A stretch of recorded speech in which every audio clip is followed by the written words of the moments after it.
Hi, it's Jorge from brewbeeranddrinkit.com. Today, what I'm going to be doing is brewing a Northern German Altbier.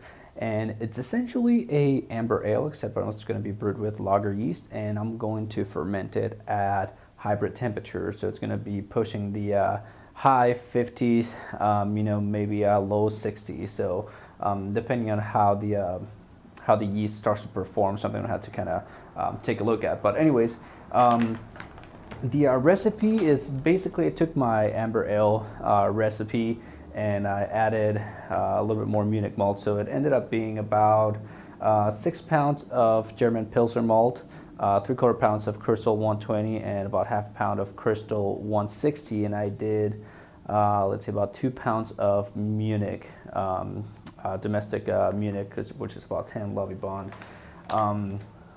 Now, I don't know if the Crystal Malt 120 is going to be a little bit overdone in this beer, but I'm thinking that it's going to turn out just pretty much how I want it to be.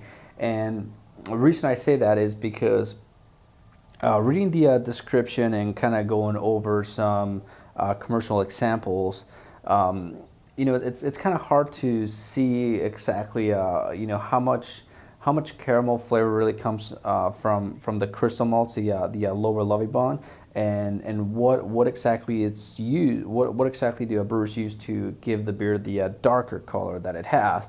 And I didn't want to go up to any kind of roasted malts, which I know some brewers may use for color adjustments. But for this beer, I figured that I'd just take my amber ale recipe, which I really like, and just try it like that. A commercial example for this beer will be like an Alaskan Amber Ale, and then that's supposed to be basically a hybrid beer, Northern German Altbier kind of style.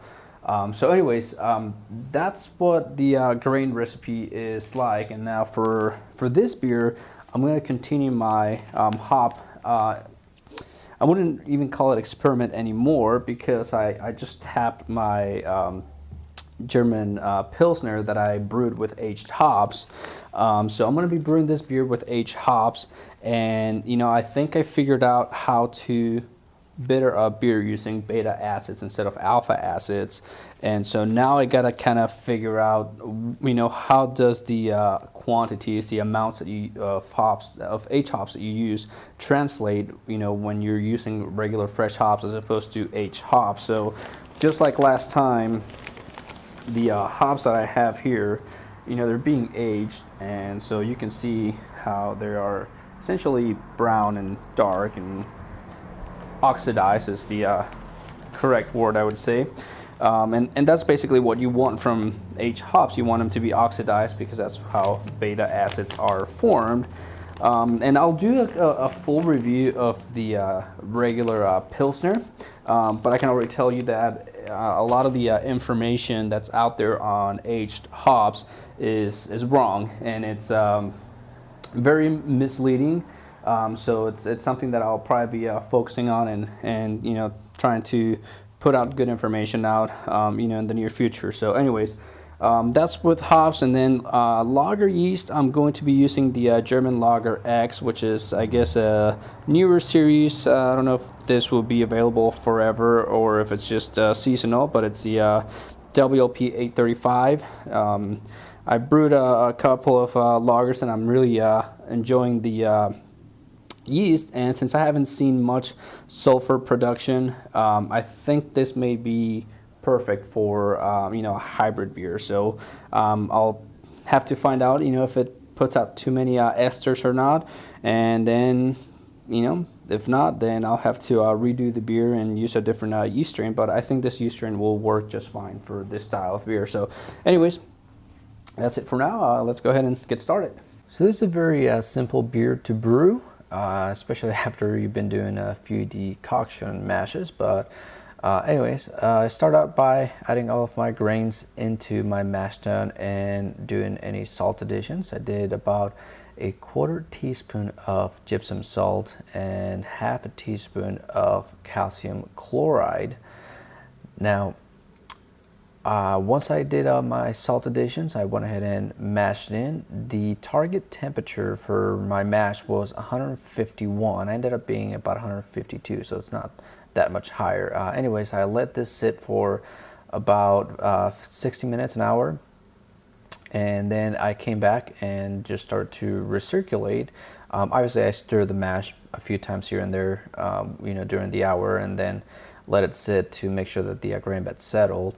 I recirculated until I got clear wort out, and then I transferred all the wort into my kettle. I pulled in about 2.5 gallons off my first set of runnings. So then I batch sparged. So basically, I added more water, almost just under 5 gallons of water to collect the second runnings. But before I did that, I went ahead and stir the mash a bit and let it sit for about 15 minutes, 10 to 15 minutes, and then I came back. I started to recirculate until I saw clear wort out, and then I started to transfer that to the kettle. Now, when I got to the kettle, the wort just didn't seem right. I took a closer look, and I noticed that it was coming out a little bit clearer than I wanted to, a little bit lighter than I really wanted to. So what I ended up doing was I came back to the mash and I gave it a really good stir, and then I started to recirculate again to make sure that I'm still getting clear wort out. And I did notice that the wort darkened up a bit. So this is one of those things that I normally don't catch on video, but luckily it did for this time. And it's just something that it happens every now and then. I can tell that I'm going to take a hit on efficiency, and this is essentially how I go about fixing some of those things. So it's something that I just kind of have to do on the spot, just by looking at things. Notice I didn't use a